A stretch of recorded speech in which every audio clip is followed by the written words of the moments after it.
Hi guys! So welcome na naman sa panibagong episode ng ating Arduino Basic. So ngayon pag-uusapan naman natin kung ano yung analog signal. So dito mapapansin nyo meron akong breadboard, Arduino natin, mil to mil wires, saka potentiometer. So ito yung gagamitin natin sa tutorial na ito para malaman natin kung ano yung function ng ating analog signal. So let's go guys, set up natin itong devices natin. Kailangan natin lagay ito.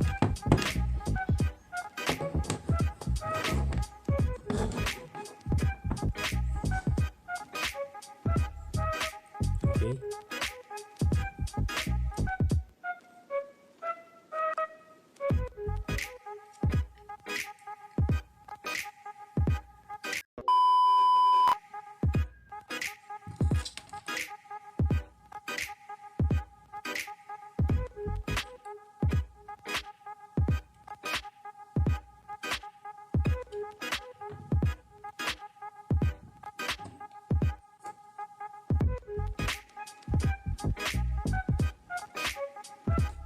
So yan guys, na-set up ko na yung ating mil to mil wire sa ating breadboard. So ngayon, ilalagay naman natin yung ating wires sa Arduino. So kailanganin mong malaman or alamin kung saan yung negative sa capacitive dito sa tatlong pin ng potentiometer. So dito yung gitna guys, ito yung magbibigay ng value o magbibigay ng signal ng analog value. So yung right side, pag hinarap mo sa iyo yung potentiometer, itong right side guys, ito yung magiging positive niya. So ito naman yung negative. So kapag sinetap natin sa board, kailangan itong red lagay natin sa 5 volts, and then itong blue, yan, lalagay ko sa ground, and then yung gitna, yung white, so ilalagay ko naman dito sa analog pins. Okay, kahit anong analog ang gamitin nyo yan, pwede. So sa akin ang gagamitin ko is yung A5 analog. Yan.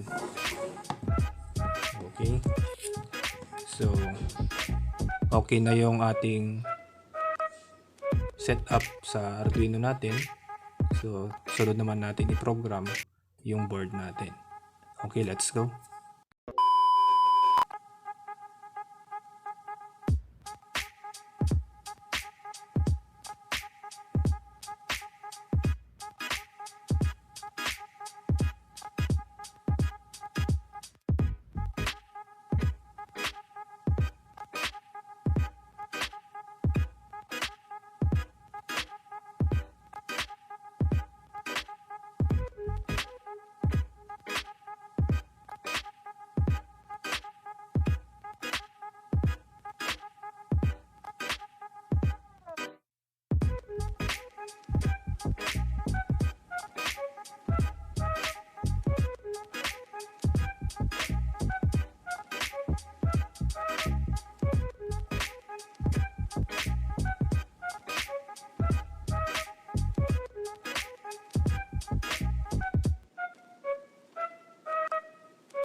So kailangan din natin i-open yung serial monitor. Yan. So initially guys, ang value nung fini-feedback ni potentiometer natin is 0 kasi nakasagad ito dito sa left. Okay, so nakasagad siya guys. Ngayon kapag clockwise natin to, rotate natin into clockwise. So tignan natin kung mag-feedback ang value nito.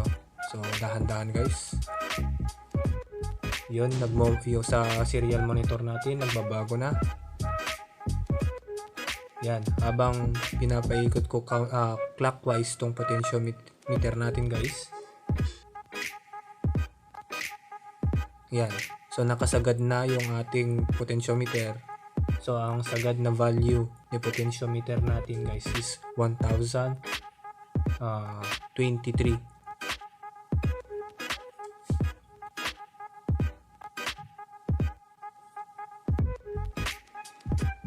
Yan.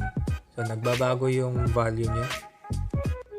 So kung may mga sensors tayo na kakailanganin ng analog reading, so kailangan nating gamitin yung analog pins natin.